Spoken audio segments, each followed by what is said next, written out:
empezar a obtener las funciones trigonométricas a partir de un triángulo, es importante que podamos definir cada uno de sus lados y cómo se nombran a partir del ángulo al que hagamos referencia, ¿sí? Vamos a tener dos casos. Aquí en el primer caso, nuestro ángulo de referencia es el ángulo A, ¿sí? Y a partir de este ángulo vamos a poder determinar el nombre de los catetos o de los lados de un triángulo para poder obtener las funciones trigonométricas. En este segundo caso, si nos damos cuenta, cambiamos de ángulo. El ángulo de referencia va a ser ahora este ángulo. Por lo tanto, también cambiarán el nombre de los lados a los cuales hagamos referencia. Es importante, ¿sí?, tomar en consideración esto, ¿sí? A los lados de un triángulo se les nombran catetos, ¿sí? El cateto que se encuentra siempre enfrente del ángulo al que hagamos referencia se le nombra cateto opuesto. El ángulo que se encuentra entre el ángulo de referencia y el ángulo recto en el triángulo se le llama cateto adyacente. Y el lado que se encuentra enfrente de mi ángulo recto y también que es el lado más largo siempre de un triángulo, le vamos a llamar hipotenusa.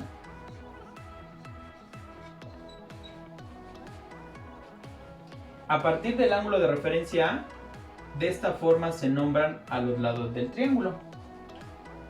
Vamos al segundo caso. En este caso, el ángulo de referencia ya no es A, ya no es este, ahora es B. Por lo tal van a cambiar los nombres de los lados, ¿sí?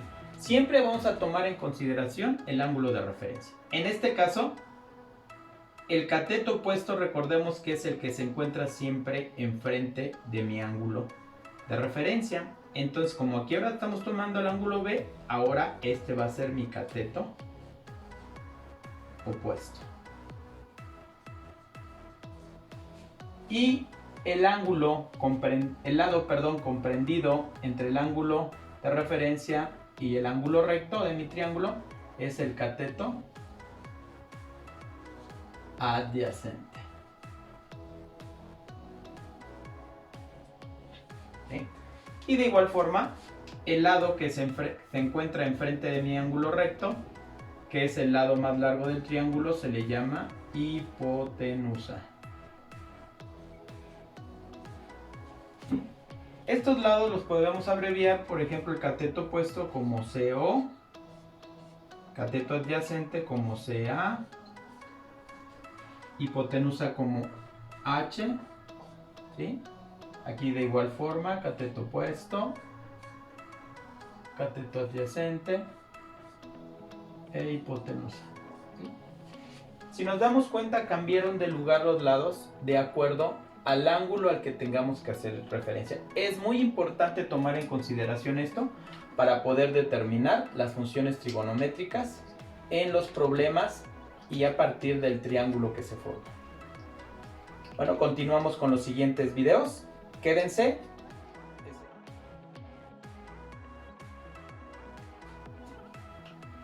Hola, ¿qué tal? Estamos aquí nuevamente.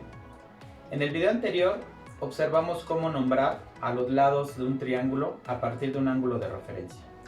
Con estos datos, ahora podemos determinar las razones entre los lados del triángulo y las funciones trigonométricas que hagan referencia a este, ¿sí?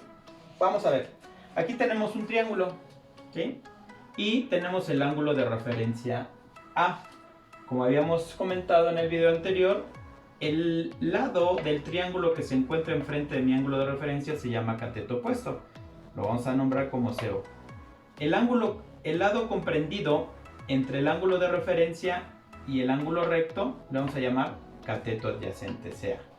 Y al lado más largo y además que se encuentra enfrente de mi ángulo recto se le llama hipotenusa, ¿sí? Entonces vamos a determinar las razones entre los valores de estos lados del triángulo y la función que querramos obtener. La función seno nos dice, tenemos que nombrar el ángulo de referencia. La función seno de A, del ángulo A, nos dice que es igual al cateto opuesto entre la hipotenusa. Es el cociente entre estos dos valores. El coseno del ángulo A, por eso estamos viendo a qué ángulo hacemos referencia, es igual al cateto adyacente entre la hipotenusa. Y la tangente del ángulo A es igual al cateto opuesto entre el cateto adyacente. De esta forma ya pudimos determinar esa razón, ese cociente entre los lados del triángulo y el ángulo al que hagamos referencia, ¿sí? Que en este caso es el ángulo A. Y de esta forma se obtienen las funciones trigonométricas. Bueno, a continuación vamos a observar cómo podemos utilizar estas funciones trigonométricas para resolver problemas de la vida cotidiana, ¿sí? Que involucran triángulos, ¿sí? Y ya algún ángulo para poder obtener algunos otros datos. Sigan con nosotros. Gracias.